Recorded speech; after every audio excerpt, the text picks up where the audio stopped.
에코프로비엠 3분기 실적 딱 보시고 매출이 줄었네 싶으셨죠? 근데요, 이 보고서 속을 한번 같이 들여다보면 정말 흥미로운 반전이 숨어 있습니다. 오늘 저랑 같이 보고서를 하나하나 뜯어보면서 이 단기적인 안개 뒤에 숨겨진 진짜 장기 투자의 신호가 뭔지, 그 숫자 너머의 의미를 파헤쳐 보겠습니다. 자, 그래서 오늘 우리가 살펴볼 내용은 이렇습니다. 먼저 이번 분기 성적표부터 까보고요. 그리고 재무적으로 얼마나 튼튼한 회사인지 체크해 볼 겁니다. 그 다음엔 회사가 내세우는 엄청난 미래 계약들, 그리고 또 스스로 인정한 리스크는 뭔지 한번 저울질해보고 마지막으로 그래서 투자자로서 우린 어떤 결론을 내려야 할지 딱 짚어보겠습니다. 자, 그럼 바로 시작해 볼까요? 에코프로비엠의 2025년 3분기 실질 성적은 과연 어땠을까요? 가장 중요한 매출부터 한번 보시죠.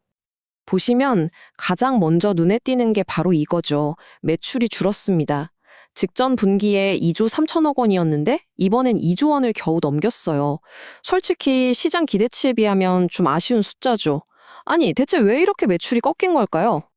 네, 바로 그 질문이 나오죠. 왜 갑자기 실적이 둔화된 거지? 보고서를 보면요, 크게 두 가지 이유를 꼽고 있습니다. 보고서가 지목한 원인은 사실 회사 내부 문제라기보단 외부 변수가 컸습니다. 첫째는 다들 아시다시피 글로벌 전기차 시장이 잠시 숨고르기에 들어갔다는 점. 그리고 둘째는 더 직접적인데요. 배터리의 핵심 원료인 리튬이나 니켈 같은 금속 가격이 떨어졌다는 거예요. 이게 왜 중요하냐면 양극재 판매 가격이 이 원자재 가격이랑 거의 같이 움직이거든요. 그러니까 물건은 똑같이 팔아도 전체 매출액은 줄어들게 되는 거죠. 그런데 말이죠, 여기서 첫 번째 반전이 나옵니다. 매출은 줄었는데 수익성은 오히려 좋아졌어요. 작년 3분기만 해도 576억 원 적자였거든요. 근데 올해는 229억 원 흑자로 돌아섰습니다. 이건 뭘 의미할까요? 판매 가격이 떨어진 것보다 원가를 더 절감했거나 내부적으로 효율을 엄청나게 끌어올렸다는 아주 긍정적인 신호로 볼 수 있습니다. 자, 흑자 전환은 정말 좋은 소식이죠. 하지만 이게 회사의 기초 체력이 튼튼하다는 걸 전부 말해주진 않아요. 이제 대차 대조표를 열어보고 에코프로 BM이 외부 충격에도 흔들리지 않을 만큼 단단한지 그 재무 안정성을 한번 점검해 보겠습니다. 재무 건전성을 볼 때 가장 기본적으로 보는 지표가 바로 부채 비율입니다. 복잡하게 생각할 거 없고요. 간단히 말해서 내 돈에 비해 빌린 돈이 얼마나 되냐 이걸 보여주는 거예요. 당연히 낮을수록 안정적이라고 할 수 있겠죠? 보고서를 보면 부채 비율이 156%입니다. 이게 어느 정도냐면요. 이렇게 공격적으로 공장을 짓고 투자를 계속하는 성장 기업치고는 굉장히 안정적인 수준이라고 볼 수 있어요. 특히 채권단이 이 선은 넘지 마세요 하고 정해놓은 400%라는 기준선보다 훨씬 아래에 있으니까 재무 관리를 아주 잘하고 있다는 증거가 되는 거죠. 사실 부채 비율보다 더 중요한 게 바로 현금 흐름입니다. 돈을 실제로 벌고 있느냐는 거죠. 보고서에 따르면 영업활동으로 인한 현금 흐름이 플러스로 전환됐다고 해요. 이게 정말 중요한데 실제 영업을 통해서 회사에 돈이 들어오기 시작했다는 뜻이거든요.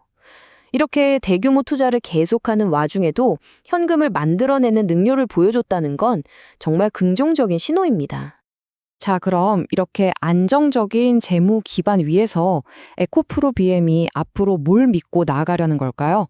회사가 생각하는 핵심 경쟁력은 과연 무엇일지 한번 살펴보겠습니다. 보고서에서 정말 여러 번 반복해서 강조하는 게 딱 하나 있습니다. 바로 기술 초격차예요. 특히 전기차의 심장, 배터리의 성능을 좌우하는 핵심 소재죠. 바로 이 하이니켈 양극재 분야에서 독보적인 기술력을 가지고 있다는 점을 가장 큰 무기로 꼽고 있습니다. 이 타임라인을 보시면요. 이 기술력이 하루아침에 뚝딱 만들어진 게 아니라는 걸 알 수 있습니다. 2008년에 국내 최초로 하이니켈 양극재를 상용화했고 2016년엔 세계 최초로 NCM811이라는 걸 전기차에 적용했어요. 다른 회사들이 이제 막 따라오려고 할 때 이미 저만치 앞서 나간 거죠. 이런 10년이 넘는 기술 축적의 역사가 이 회사의 가장 강력한 경제적 해자, 즉 진입장벽이라고 할 수 있습니다. 그리고 이런 압도적인 기술력은 그냥 우리 기술 좋아요에서 그치는 게 아니라 확실한 숫자로 증명됩니다. 바로 앞으로 몇 년치 매출을 아예 확정 지어버리는 어마어마한 규모의 장기 공급 계약들이죠. 자, 먼저 SK온입니다. 2026년까지 무려 10조 원이 넘는 규모의 계약을 맺었고요.